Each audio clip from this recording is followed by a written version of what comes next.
Well, ladies and gentlemen, it's finally here.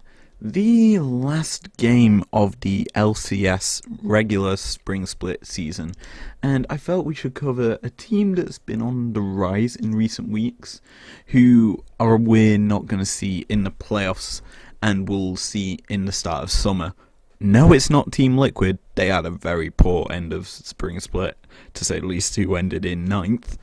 It's actually going to be CLG, who made roster changes, bringing in Belter into this lineup, and it made a huge difference, to say the least, as they take on a team who is in playoff place contention before the tiebreakers yesterday, and it is Golden Guardians.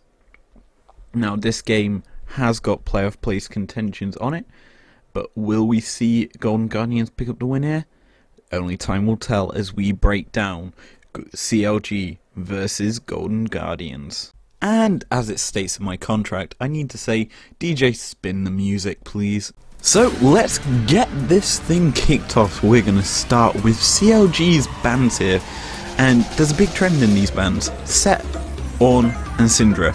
Very, very powerful picks in their actual lanes. Set is probably the best first pick in the game.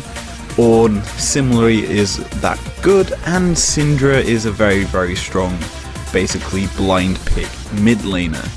In response, Golden Guardians ban out Senna, which is a very strong pick obviously for the bot side map. Pantheon, who's got a great roam game with that global ultimate, and Rumble, who's just a lot of dot damage overall. And this ban phase is fairly standard and is very good, to say the least.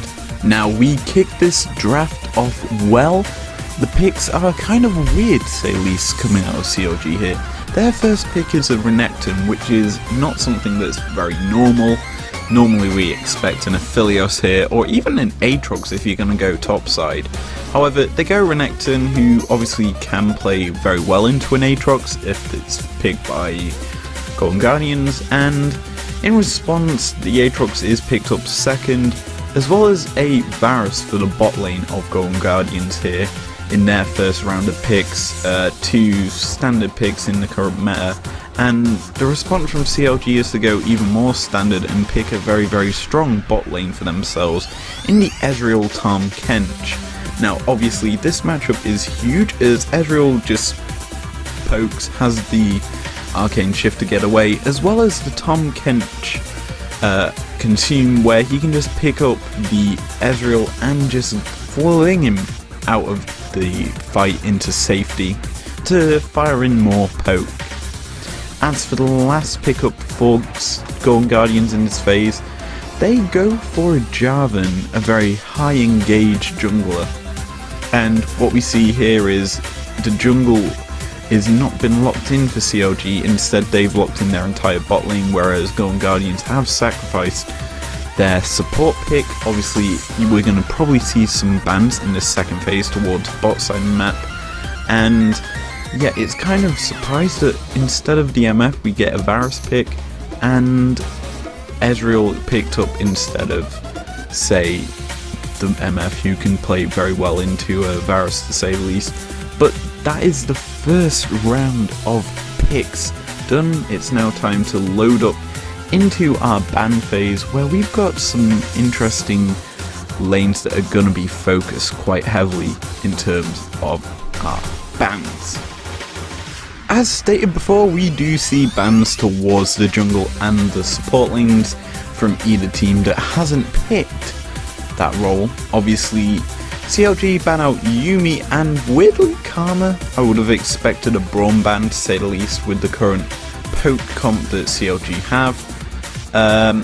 Golden Guardians ban out Elise and Gragas. Elise obviously is an AP jungler similar to Gragas, and Gragas would be realistically the only option for disruption in terms of junglers, because Set got banned out, and Set is the other main disruptive champion in Teamfight.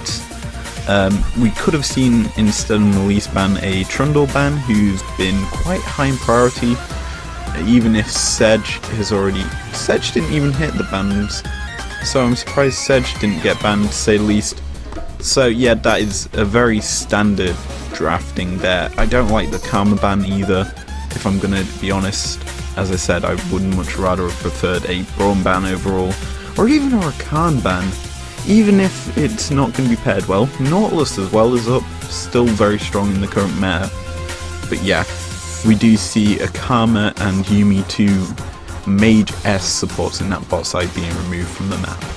And let's finally end out this draft with that amazingly good groovy music in the background with the last round of picks. We're going to start with the Golden Guardian's first pick here, and it's actually a surprising one. It's the Ziggs that's been cropping up more and more in recent weeks, and Ziggs is a very good champion. It can be played support, it can be played in ADC, it can be played in mid as well, and it's a good flex pick in terms of the fact that CLG don't know where it's actually going to end up, considering that Golden Guardians haven't locked in a support or a mid laner. So essentially they're either giving themselves the counter pick mid or they're counter picking their support for no apparent reason. So it's most likely them thinking that it's going to be their actual mid laner more than their support. As for the response from CLG, it's another champion that's cropped up more and more in recent weeks. It's the Corki. Corki obviously is a great champion, has been pretty strong in the meta for a long time now. Granted, it's seen a bit of dipping out because team play became a bit more, and champions such as Nautilus took the mid lane by storm because of how bulky they were and how easy it was for them to just roam and kill.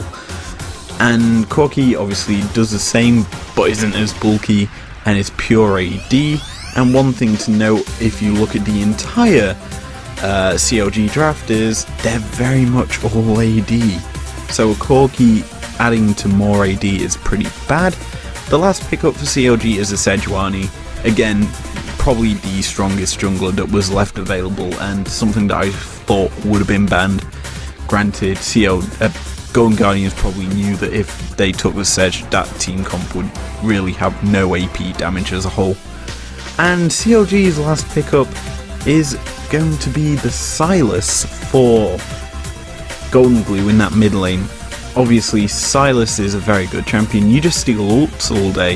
You've got quite a few good ults on the CLG side. You've got Edge ult just to cause engages.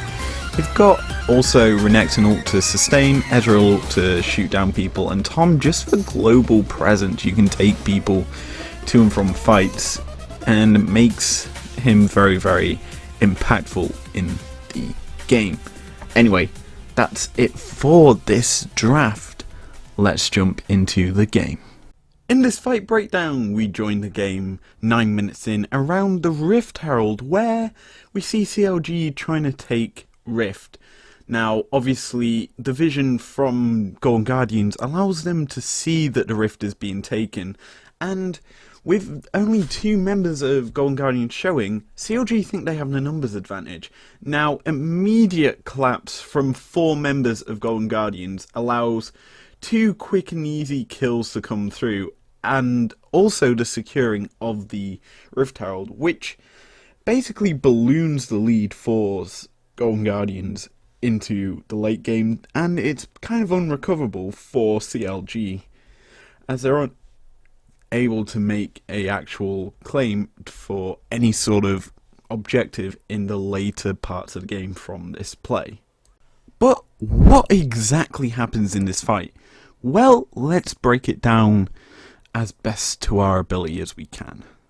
Once Golden Guardians see that Herald has been started, 2 members of the team start to collapse into the member taking the Herald. And with a pushing mid lane, Corki decides to roam up as well to lend a hand. With a pushing top side of the map, Renekton roams down as well, thinking it's a fair 3v2 for CLG. However, that numbers advantage gets immediately turned around as the teleport comes in from the Sylas to join the fight, as well as a roam down from Aatrox to make this a 4v3. Jarvan is temporarily forced out of the fight, using his flying drag to escape while he's on low health. However, while all this has happened, it's allowed Ziggs to roam up and fire a mega death bomb into the fight, giving the re-engage option for Golden Guardians as Aatrox finally arrives and the burst lands onto the low health members from the Ziggs ult, immediately allowing the chase down onto 2 members and the Herald to be picked up, and a third kill over to Golden Guardians, giving them a very good and big win of a fight, as well as a lead that can be ballooned with the Herald Gold to be spawned. So, as a whole, this game was kind of lost off that play, as it did balloon quite a big gold lead. However, what we can say is the draft also wasn't the best for CLG. Obviously, they picked up quite a heavy AD team comp, with Ezreal, who, yes, you could make AP if you go down that route, but obviously that isn't the most ideal in the current meta. And you had a Renekton, fully AD in that top lane. Didn't go for something that's supporty. Obviously, that meta kind of fell off last patch, but you could still go for something a bit different. Akali was still open, you could have gone for her. Then you have Corki, who, yes, does a bit of AP damage with his rockets and phosphor bombs, but it's not that much. When you compare the team comp of GGU, they have a Varus and Aatrox that's AD, similar with Jarvan, but they go double AP in their support and their mid lane pick, meaning that the builds that CLG had were a bit more adaptive and had to go for Mercury treads if they wanted to avoid Jarvan lockup, similarly with the Varus ult. And it also provides a bit of magic resist to the Ziggs and the Sylas. However, GGU just had to build armor. You've got 2 bulky boys on the GG side with Aatrox and Jarvan. Literally, they just build things like Thornmail, Frozen Heart. You kind of counted the entire CLG team there, and it makes it very easy for them to deal with them as the game went on and scaled more and more. But yeah, I would say the draft lost CLG the game, but that play not clearing out enough vision, giving over a Rift Herald for free, 3 kills to a scaling team comp with a Sylas who got 1 of the kills, was pretty impactful into how the game ended. Anyway, that's going to be it for this episode of Anarchy Analysis Gamefight Breakdown. If you enjoyed it, leave a like down below. Subscribe if you're new around here if you want to, and I will see you guys later. Peace out.